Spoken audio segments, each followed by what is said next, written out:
আপনি কি হাই কোলেস্ট্রলে ভুগছেন? মাত্র 1 মাসের মধ্যেই আপনার হাই কোলেস্ট্রল কমিয়ে আনা সম্ভব।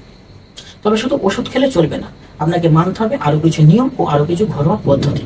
তবেই কিন্তু মাত্র 1 মাসের মধ্যে আপনার হাই কোলেস্ট্রল কমিয়ে আনা সম্ভব। রক্তের মধ্যে হাই কোলেস্ট্রল থাকলে হার্ট অ্যাটাক এবং ব্রেন স্ট্রোকের মতন ঝুঁকি দ্বিগুণ পরিমাণে বাড়িয়ে দেয়। তাই যদি আপনার রক্তের মধ্যে যদি হাই কোলেস্ট্রল থাকে, তাহলে আপনাকে তৎক্ষণাৎ বা খুব তাড়াতাড়ি এই হাই কোলেস্ট্রল নিয়ন্ত্রণের মধ্যে রাখতে হবে বা কন্ট্রোলের মধ্যে রাখতে হবে। তাই মাত্র 1 মাসের মধ্যে আপনার রক্তের মধ্যে হাই কোলেস্ট্রল কমানো সম্ভব। তবে শুধু ওষুধ খেলে চলবে না, আপনাকে মানতে হবে আরো কিছু নিয়ম ও আরো কিছু পদ্ধতি। তাই এই ভিডিওয়ে খুব সহজ করে বলবো আপনি কিভাবে মাত্র 1 মাসের মধ্যে আপনার হাই কোলেস্ট্রল কমাবেন। তাই রিকোয়েস্ট রইল, ভিডিওটি শুরু থেকে শেষ পর্যন্ত মনোযোগ সহকারে দেখতে থাকুন এবং বুঝতে থাকুন। আর যদি ভিডিওটি ভালো লেগে থাকে তাহলে অবশ্যই চ্যানেলটিকে সাবস্ক্রাইব করবেন এবং পাশে থাকা বেল আইকনটি প্রেস করবেন। তো চলুন দেখে নেওয়া যাক। আপনার হাই কোলেস্ট্রল মাত্র 1 মাসের মধ্যে কমানোর জন্য প্রথমেই যে পদ্ধতির কথা বলবো সেটি হচ্ছে খাদ্য বা খাদ্যাভ্যাস। আমাদের খারাপ খাদ্যাভ্যাসের জন্য আমাদের রক্তের মধ্যে হাই কোলেস্ট্রল বাড়ে এবং তার ফলে আমাদের হার্ট অ্যাটাক এবং ব্রেন স্ট্রোকের মতন রোগ হয়। তাই খাবারের দিকে বা খাদ্যাভ্যাসের দিকে যদি সচেতন না হলে কোনোদিনই আপনার হাই কোলেস্ট্রল নিয়ন্ত্রণের মধ্যে থাকবে না বা কন্ট্রোলের মধ্যে থাকবে না। তাই আপনার হাই কোলেস্ট্রল কমানোর জন্য আপনার খাদ্যের মধ্যে ফাইবার যুক্ত খাবার রাখা অবশ্যই প্রয়োজন, কারণ ফাইবার রক্তের হাই কোলেস্ট্রল কমাতে সাহায্য করে। যেমন ওটসের মধ্যে প্রচুর পরিমাণে ফাইবার থাকে, যা আমাদের রক্তের হাই কোলেস্ট্রল কমাতে সাহায্য করে। তাই অবশ্যই আপনার খাদ্যের মধ্যে প্রতিদিন সকালবেলা ব্রেকফাস্টে আপনি ওটস রাখতে পারেন।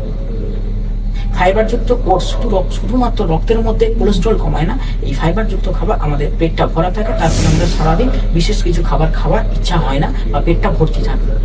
আপনার খাদ্য তালিকায় ভালো ফ্যাটযুক্ত খাবার রাখতে হবে, অ্যান্টি অক্সিডেন্ট যুক্ত খাবার রাখতে হবে এবং ওমেগা ফ্যাটি অ্যাসিড যুক্ত যে সমস্ত খাবারগুলো রয়েছে সেই সমস্ত ওমেগা ফ্যাটি অ্যাসিড খাবারগুলো আপনার রাখতে হবে। যেমন যে সমস্ত সামুদ্রিক মাছের মধ্যে প্রচুর পরিমাণে ওমেগা ফ্যাটি অ্যাসিড 3 রয়েছে, সেই সমস্ত ওমেগা ফ্যাটি অ্যাসিড 3 যুক্ত মাছগুলো আপনাকে আপনার খাদ্যের মধ্যে রাখতে হবে বা আপনাকে খেতে হবে।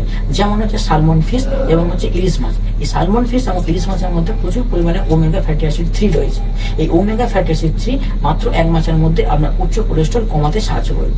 এর সাথে সাথে আপনাকে যে সমস্ত খাবারের মধ্যে প্রচুর পরিমাণে খারাপ ফ্যাট রয়েছে সেই সমস্ত খাবারগুলো একদমই খাওয়া যাবে না। যেমন রেড মিটের মধ্যে প্রচুর পরিমাণে খারাপ ফ্যাট রয়েছে, তাই এই রেড মিট আপনার খাদ্য তালিকা থেকে বাদ দিতে হবে।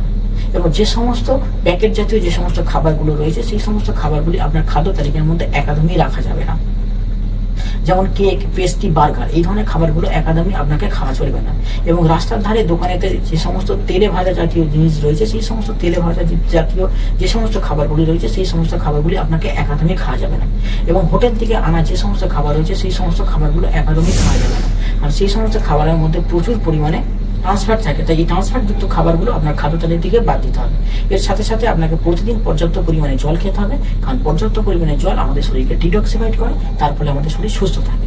এবং পর্যাপ্ত পরিমাণে জল আমাদের হজম শক্তি বৃদ্ধি করে এবং কনস্টিপেশনের প্রবলেম থেকে চিরতরে মুক্তি রাখে। তাই অবশ্যই আপনাকে পর্যাপ্ত পরিমাণে জল খেতে হবে। দ্বিতীয় পদ্ধতি হচ্ছে মদ্যপান। কোলেস্ট্রল বাড়ার পিছনে মূল এবং অন্যতম কারণ হলো মদ্যপান। অতিরিক্ত পরিমাণে মদ্যপান করার ফলে আমাদের কোলেস্ট্রল তো বৃদ্ধি করে, তার সাথে সাথে আমাদের লিভারে নানা রকম সমস্যা সৃষ্টি করে। যেমন ফ্যাটি লিভার, লিভারে জল জমা, লিভার সিরোসিস এবং লিভার সিরোসিস থেকে লিভার ক্যান্সার পর্যন্ত হতে পারে। এই কোলেস্ট্রল কমানোর জন্য আপনাকে আজ থেকে মদ্যপান করা বন্ধ করতে হবে। নেক্সট পদ্ধতি হচ্ছে ধূমপান। ধূমপান আমাদের শরীরে মারাত্মক ধরনের ক্ষতি করে, সাথে সাথে ধূমপান আমাদের রক্তের মধ্যে হাই কোলেস্ট্রলের মাত্রা বৃদ্ধি করে। তাই কোলেস্ট্রলের মাত্রা কমানোর জন্য আপনাকে আজ থেকে ধূমপান করা বন্ধ করতে হবে। ধূমপান করা বন্ধ করার 30 দিনের পর থেকে আমাদের রক্তের মধ্যে রক্ত সঞ্চালন উন্নত করে এবং ফুসফুসের কার্যক্ষমতা বৃদ্ধি করে। এবং ধূমপান ছাড়া 1 বছরের মধ্যে আমাদের হার্ট অ্যাটাক এবং ব্রেন স্ট্রোকের ঝুঁকি অনেকটা কমিয়ে আনে। নেক্সট পদ্ধতি হচ্ছে ওজন কমানো। শরীরের মধ্যে যদি অতিরিক্ত ফ্যাট বা অতিরিক্ত চর্বি থাকে তাহলে কখনোই কিন্তু কোলেস্ট্রলকে নিয়ন্ত্রণের মধ্যে আনা যাবে না বা বাগে আনা যাবে না। তো যদি আপনার শরীরের মধ্যে অতিরিক্ত পরিমাণে ফ্যাট বা চর্বি থাকে তাহলে আপনাকে ওই ফ্যাট বা চর্বি কমাতে হবে, তবেই কিন্তু আপনার রক্তের মধ্যে হাই কোলেস্ট্রলের মাত্রা কমিয়ে আনা সম্ভব বা নিয়ন্ত্রণে আনা সম্ভব। আমরা দেখেছি প্রায় প্রত্যেকটা বাড়িতেই কোনো না কোনো ব্যক্তি এই ওবেসিটি রোগে ভুগছেন। তাই আপনার হাই কোলেস্ট্রল মাত্র 1 মাসের মধ্যে কমানোর জন্য আপনার ওজন আপনাকে নিয়ন্ত্রণের মধ্যে করতে হবে বা কন্ট্রোলের মধ্যে করতে হবে। তাই আপনার ওজন নিয়ন্ত্রণ করার জন্য বা কন্ট্রোল করার জন্য আপনাকে প্রতিদিন ওয়ার্কআউট করতে হবে। সেটা আপনি মর্নিং ওয়াক করতে পারেন কিংবা আপনি এক্সারসাইজ করতে পারেন। আশা করছি এই ভিডিওর মাধ্যমে আপনাদের বোঝাতে পেরেছি মাত্র 1 মাসের মধ্যে আপনার হাই কোলেস্ট্রল আপনি কিভাবে কমাবেন। যদি ভিডিওটি ভালো লেগে থাকে তাহলে অবশ্যই আপনি চ্যানেলটিকে সাবস্ক্রাইব করবেন এবং পাশে থাকা বেল আইকনটি প্রেস করবেন। যদি আপনাদের স্বাস্থ্য সম্পর্কিত কোনো প্রশ্ন থাকে অবশ্যই আপনার কমেন্ট সেকশনে প্রশ্ন করবেন, আপনাদের প্রশ্নের অবশ্যই উত্তর দেবো। দেখা হচ্ছে নেক্সট ভিডিও, ততক্ষণ ভালো থাকবেন, সুস্থ থাকবেন এবং নিজের খেয়াল রাখবেন। ধন্যবাদ।